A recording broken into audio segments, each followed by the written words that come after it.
Eleanor Ellie Whitaker had always been the family's unsung hero.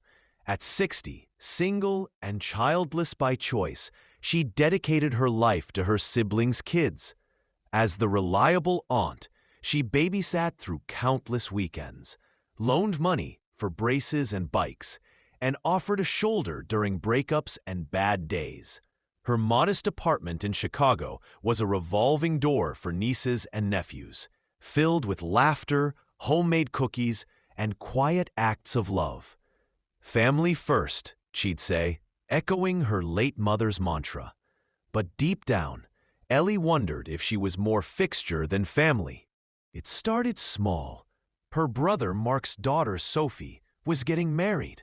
A destination wedding in Hawaii, no less. Ellie had chipped in $5,000 for the venue deposit when Mark mentioned tight budgets. She didn't mind.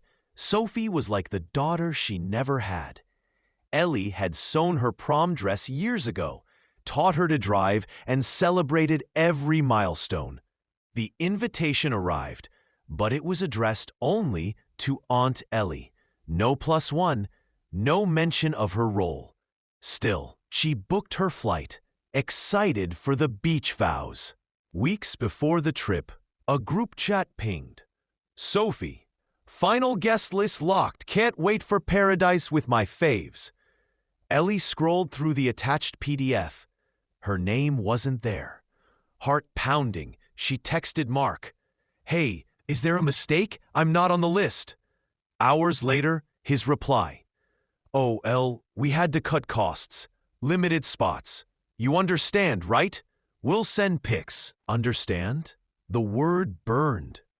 Ellie had funded part of this paradise, yet she was expendable. She stared at her packed suitcase, tears blurring the tropical print dress she'd bought specially. That night, she didn't sleep. Memories flooded, covering her sister Lisa's mortgage after a layoff, driving cross-state for nephew Tim's graduation, which she also helped pay for. Endless emotional labor for family dramas. What had she gotten? Crumbs, rushed thank yous, forgotten birthdays. The next morning, resolve hardened.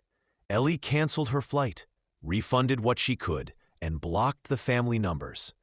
No dramatic confrontation, just silence.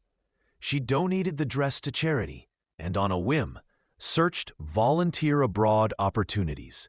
A program in Costa Rica caught her eye, teaching English to underprivileged kids in a coastal village. It started in 2 weeks. "Why not?" she whispered. For once, she'd choose herself. The flight to San Jose was turbulent, mirroring her emotions. Doubt gnawed. Was she overreacting? Running away? But as the plane descended over lush rainforests, a spark ignited. At the volunteer center, she met her cohort, a diverse group of wanderers.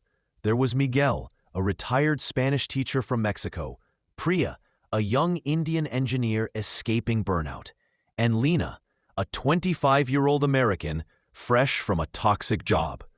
"We're all here for a reset," Lena said over welcome coffee. Ellie nodded, feeling less alone. The village Puerto Viejo was a world away from Chicago's gray winters. Palm-fringed beaches, vibrant markets, and kids with wide smiles greeted her. Her role? Teaching basic English to primary schoolers. The first day was chaos. 30 energetic children in a tin-roofed classroom, mangoes staining their shirts. Ellie stumbled through lessons, but their enthusiasm was infectious. "Hello, Miss Ellie," they'd chorus, mangling her name adorably. She taught them songs, shared stories of American holidays, and in return, learned Spanish phrases and how to spot toucans. Evenings brought bonfires with volunteers. Miguel shared guitar tunes. Priya cooked spicy curries. Ellie opened up about her family. "They treated me like a bank with babysitting perks," she confessed one night, staring at the stars. Lena hugged her. "Sounds like my ex-boss. Took everything, gave nothing." Good for you breaking free. But freedom wasn't easy. Guilt-tripping messages trickled in via email. She'd forgotten to block those. Mark, Sophie's heartbroken you ghosted us. Family doesn't do this. Lisa, we need you. Tim's in trouble again. Where are you? Sophie herself. Auntie, the wedding was amazing, but it felt wrong without you. Come home. Ellie read them with a mix of anger and sorrow. Amazing on her dime? She deleted them, focusing on the present. One rainy afternoon, a breakthrough came. A shy girl, Isabella, struggled with reading. Ellie stayed late, using flashcards and patience. You remind me of my niece, Ellie said softly. Isabella beamed. You're like my Tia, always helping. That night, Ellie journaled. Here, I'm not forgotten. I'm essential. As weeks turned to months, Ellie extended her stay. She organized a community library drive, rallying volunteers to collect books. Priya designed a simple app for language games. Miguel translated folktales. The kids thrived, and so did Ellie. She hiked volcanoes, swam in turquoise waters, and even tried surfing, falling spectacularly but laughing harder than ever. Back home, the family's pleas escalated. Mark flew to Costa Rica unannounced, tracking her via a mutual friend. He showed up at the center, red-faced. This is ridiculous. Come back. We miss you. Ellie met him on the porch, arms crossed. Miss me? Or my wallet and free time? He sputtered denials, but she saw the truth. I funded Sophie's dream wedding and got sidelined. That's not family. That's using. Mark left defeated, but not before a half apology. We took you for granted. Please reconsider. Ellie didn't. Instead, she mentored Lena, who confessed her own family woes, pressured to marry young, ignoring her dreams. They guilt me into staying small, Lena said tearfully. Ellie shared her story fully. The loans, the exclusions, the rebirth.